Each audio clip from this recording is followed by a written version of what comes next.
Before I speak on the cut, cap, and kill Medicare plan, I want to make a point about the debt ceiling for a moment. If we don't raise the debt ceiling, and the clock is ticking on this, America will become a deadbeat nation. And we cannot allow the greatest country in the world to become a deadbeat nation and not pay our bills or not pay our debt. We can't allow America's credit rating to be lowered. And just think about this. Congress has raised the debt ceiling 89 times since the 30s. And we cannot be the first Congress to send America into default. I find myself these days quoting Ronald Reagan, and I will do it again. The full consequences of a default, he said, or even the serious prospect of a default by the United States, are impossible to predict and awesome to contemplate. Denigration of the full faith and credit of the United States would have substantial effects on the domestic financial markets and the value of the dollar in exchange markets.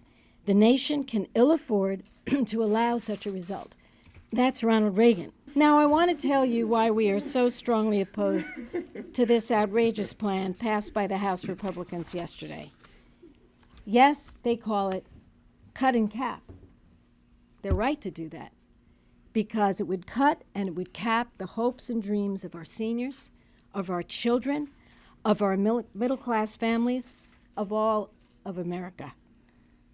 And why do they do this? Why do they cut and cap our hopes and dreams? To protect tax breaks for the millionaires and the billionaires. It's quite obvious. They call them, what do they call them? The job creators. They say, don't tax the job creators. Well, I checked it out, folks. And the fact is, if you look at the biggest job creation motor in this country, small business, only 1.4% of them earn more than $450,000. 3% of them earn more than $250,000. So that's just so much bull. Let's put that baby to rest. When Jon Stewart, the comedian, starts making fun of you for constantly saying job creators, he says they don't know how to say the words millionaires and billionaires. So they came up with this slogan, which is false on its face. So, cuts and caps the hopes and dreams of America, kills Medicare as we know it, making deep cuts to the programs that force seniors to pay thousands more out of their pockets. We already heard about Medicare from Senator Schumer, $2,500 on top of the $6,000 more out of pocket the Ryan budget calls for. So let's think about it. $2,500 added on to $6,000 more out of pocket. $8,500 the average senior on Social Security earns, I don't know, Barbara, about $14,000 or $20,000. So forget it. America is a great nation because we look forward. But this Republican plan takes us back, as Senator Mikulski said, back to the 60s. Let me tell you, as we paint the picture of the 60s, and why we talk about the 60s, because they're going back to this formula that relates to the percentage we spent of GDP. Now, America's population was less than 200 million. It's more than 300 million. Life expectancy was 70 years old. A couple of us on this stage, yeah, we might not be here making jokes. Today, it's 79. You want to go back to those times?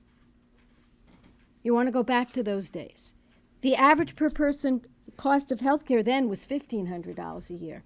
Today, it's $8,000. So how can you have a budget in this century that goes way back to the last century? Doesn't make any sense. So we can't go back to the past. In closing, we need a plan that protects our families, not puts them at risk. We need a plan that reduces this deficit. I will say this. I was proud, and many of us up here were proud, to work with President Clinton when we not only balanced the budget, but we created surpluses. Let's be clear. When I heard Senator Lindsey Graham, who I really like and work with, say the following, and it's not an exact quote, but it's very close to it, he didn't remember us balancing the budget. We did it several times.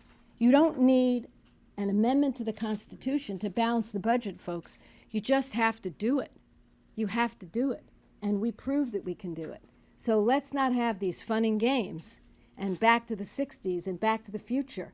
Let's get a deal here, and let's do it right, and let's save Medicare, and let's save the hopes and dreams of our families.